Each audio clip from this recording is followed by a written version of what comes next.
It's time for another episode of Askewed Reviews. And today I am reviewing a sequel film that just came out recently to theaters. The movie that I'm referring to is the 2025 film Five Nights at Freddy's 2, directed by Emma Tammy. So, this is in fact the sequel to the 2023 film that both are, of course, based off of the video game series. Let me tell you a little bit about the concept for this one to see if this is something that you'd want to check out for yourselves. So, the main storyline for this one takes place a year after the events of the first film. So, since the events of the last film, not a whole lot has changed for our main character siblings of Mike and Abby.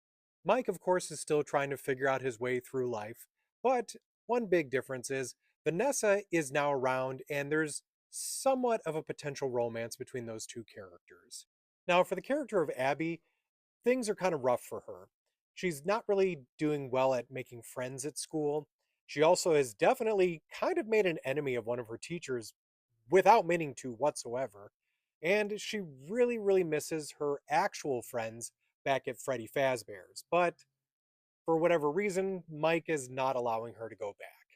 Now, Abby is not the only one going through a rough time, though, as Vanessa is dealing with some hallucinations and some really bad dreams, all connected to her father, William Afton.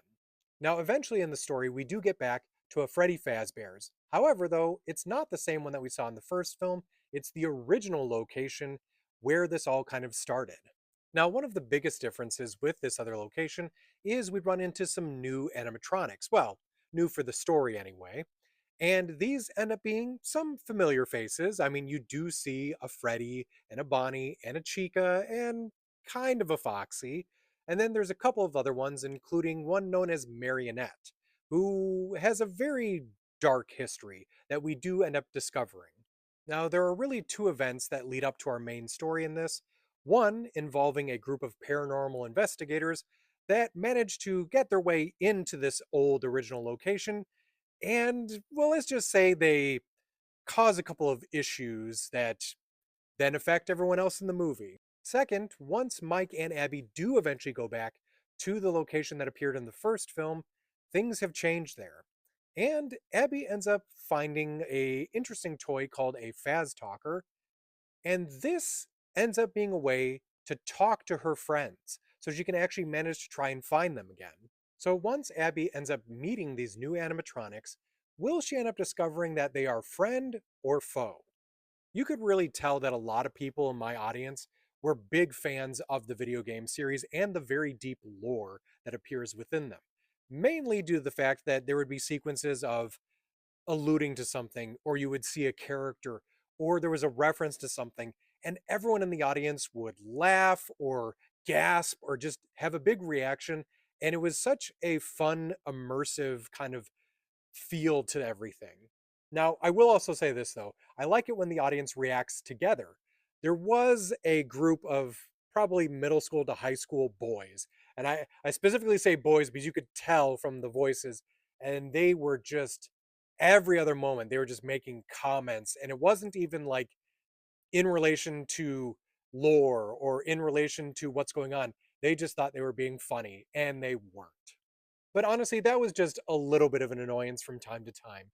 In general, I had so much fun with the audience when it came to this. Now, as I mentioned earlier, I am a big fan of the games, and of course, that just deep, rich, tasty lore that's throughout that series. But anyway, honestly, if you haven't done so, do a deep dive into like a YouTube video about the lore throughout the games. There is so much there, and it's fascinating. Just absolutely fascinating.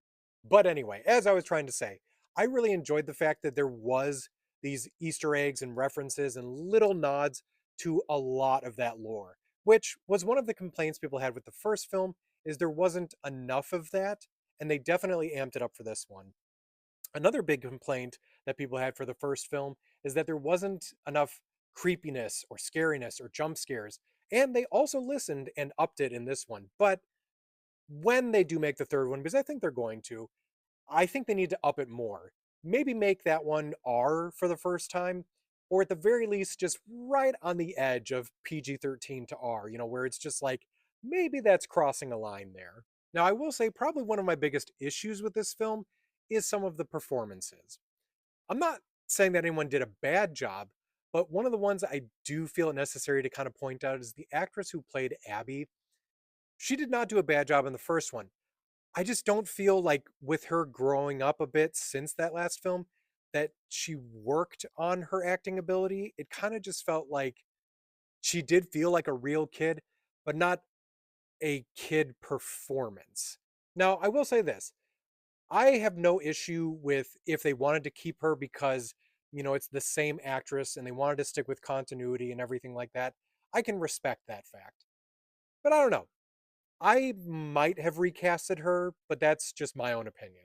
Now, I also know that there's going to be some purists that don't like some of the decisions that they made for the story or some of the characters and things like that, but to each their own. One of the most wild things with this movie, at least that I've noticed so far, is the Rotten Tomato scores.